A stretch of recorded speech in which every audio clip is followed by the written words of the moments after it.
என் பேர் சரஸ்வதி. எங்கள் வீட்டுக்காரர் சேர்த்து 13 வருஷம் ஆகுது. நான் வெளிநாட்டுக்கு போயிட்டு வந்து காசெல்லாம் கொடுத்துருந்தேன்.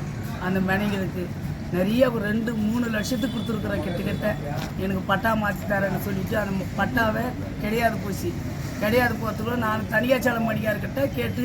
எந்த ஊர் நீங்கள்? தனிக்கு போலூர். தனியாச்சாலம் மணிக்கார்கிட்ட கேட்டு நான் 20,000 கேட்டார் என் மேலே பட்டா மாத்திரன்னு சொல்லிட்டு. என் மொத்த எவிடன்ஸும் அவர் வாங்கினார். பட்டா மாற்றவே இல்லை. 1 வருஷம் ஆச்சு, 2 வருஷம் ஆச்சு. கேட்ட பிறகு இல்லைம்மா உனக்கு பட்டா இல்லை பார்த்தங்கத்தனாரு. அப்புறமா தான் பக்கத்து வீட்டுக்காரிச்சு மாடு கட்டினுக்கிறா. என்னன்னா நான் பட்டா மாற்றிக்கினேன் எனக்கு கொடுத்துட்டாங்க.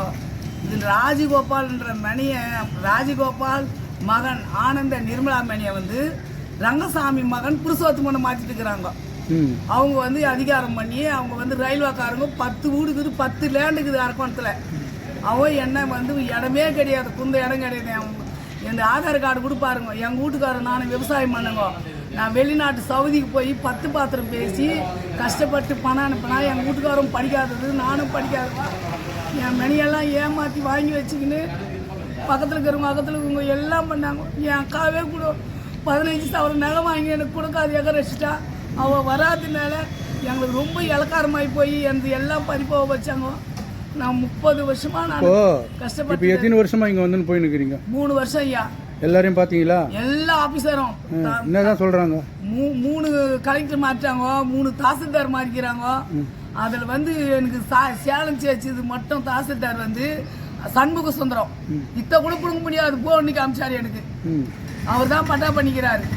அப்புறம் 2வது வந்து தனியாச்சாரத்துக்கிட்ட பணம் 20,000 கொடுத்தேன் பட்டா மாற்ற சொல்லி என் மேலே வாங்கினார். அதுக்கு கோர்ட்டில் என்ன கேஸ் போட்டுக்கிறீங்களா? அதெல்லாம் எனக்கு சத்தியம் அதுப்பா கோர்ட்டில் போடுற மாதிரி. கோர்ட்டுக்கெல்லாம் போகல நீ? ஏன்னா வக்கீல் கிட்ட எதுவும் மனு கொடுக்கல. சாப்பாட்டுக்கா வழி இல்லாத கோர்ட் வரைக்கும் எப்படி போவேன்? சரி. யாரு ஒரு பையன் கல்யாணம் பண்ணி கொடுத்து அது வந்து மேரேஜ் பண்ணி. சரி, இப்போ இன்னைக்கு இவங்கெல்லாம் வந்தாங்கல்ல ஆர்டி அவங்களாம் பார்த்தீங்களா? யாருன்னா நேற்று கலெக்டர் ஆஃபீஸ் கிட்ட மனு கொடுத்தேன். மறுபடியும் நீ எனக்கு அங்கே ஆர்டி ஆஃபீஸ் பாருறாங்க. அங்கே போனால் அங்கே இல்லை, இங்கெல்லாம் வர வேலை வச்சுக்காது. அங்கே போனாங்க, அங்கே இருக்கிறவங்க இங்கே வந்தாக்கா எவர் இங்கே இருந்தாரு. இவங்க உள்ளவே என்னை அனுப்பலை. வெளியே இருக்கிறவங்க உள்ள அனுப்பாத கூட நான் என்ன பண்ணேன் சரின்ட்டு.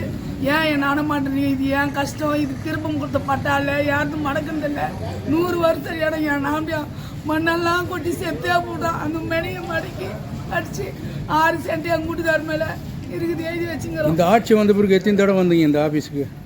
இந்த ஆட்சி வந்த பிறகு 3 வாட்டி தான் வந்தேன்.